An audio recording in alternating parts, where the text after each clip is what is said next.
നമസ്കാരം, സിറ്റി ന്യൂസിലേക്ക് സ്വാഗതം. വിവിധ ആവശ്യങ്ങൾ ഉന്നയിച്ച് കേരള സ്കൂൾ ടീച്ചേഴ്സ് അസോസിയേഷന്റെ നേതൃത്വത്തിൽ താലൂക്ക് കേന്ദ്രങ്ങളിൽ കേന്ദ്ര സർക്കാർ സ്ഥാപനങ്ങളിലേക്ക് മാർച്ചും ധർണയും നടത്തി. ഹെഡ് പോസ്റ്റ് ഓഫീസിന് മുന്നിൽ നടന്ന സമരം KV സുമേഷ് MLA ഉദ്ഘാടനം ചെയ്തു.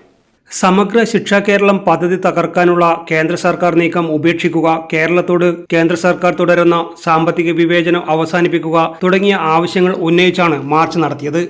ഇവിടെ ഒരു കടുത്ത വിവേചനമാണ് കേരളത്തോട് കേന്ദ്രം കാണിക്കുന്നത്. അതിൽ ഏറ്റവും വലിയൊരു പ്രധാനപ്പെട്ട മേഖലയാണ് വിദ്യാഭ്യാസ രംഗത്ത്. ഇതിന് ഏതർത്ഥത്തിലാണ് നമ്മൾ പറയേണ്ടത് എന്നതാണ് ഏറ്റവും പ്രധാനപ്പെട്ട കാര്യം. ഒരു അസൂയയിലൂന്നിയ വൈരാഗ്യ ബുദ്ധിയോ അങ്ങനെയാണെങ്കിൽ അങ്ങനെ വേണമെങ്കിൽ നമുക്ക് പറയാം. നിങ്ങൾ മെച്ചപ്പെട്ടതുകൊണ്ട് നിങ്ങൾക്ക് ഫണ്ട് തരില്ലെന്നാണ് പറയുന്നത്.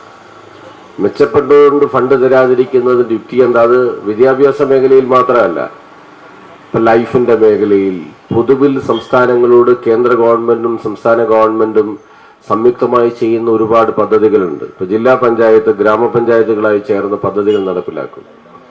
ഏതെങ്കിലും ഒരു ഗ്രാമപഞ്ചായത്ത് മെച്ചപ്പെട്ട നിലയിൽ പ്രവർത്തനങ്ങൾ കാഴ്ചവെക്കുന്നു എങ്കിൽ ആ ഗ്രാമപഞ്ചായത്തിന് ജില്ലാ പഞ്ചായത്തിൻ്റെ ആ സംയുക്ത പദ്ധതിയിൽ പെടുത്താനില്ല എന്ന നിലപാട് നമുക്ക് സ്വീകരിക്കാൻ പറ്റുമോ? അങ്ങനെ നിലപാട് സ്വീകരിക്കുന്നതിൻ്റെ യുക്തി എന്താണ്? സംയുക്തമായി ഇത് ഫണ്ടെന്ന് പറയുന്നത് ആരുടെയെങ്കിലും സ്വകാര്യ സ്വത്തല്ലല്ലോ.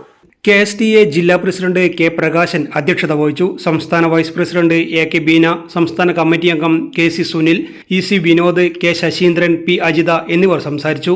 News desk city news. കൂടുതൽ വാർത്തകൾ അറിയുവാൻ സിറ്റി ചാനൽ വാട്സ്ആപ്പ് ഗ്രൂപ്പിൽ ജോയിൻ ചെയ്യുക. ഒപ്പം YouTube ചാനൽ സന്ദർശിക്കുക.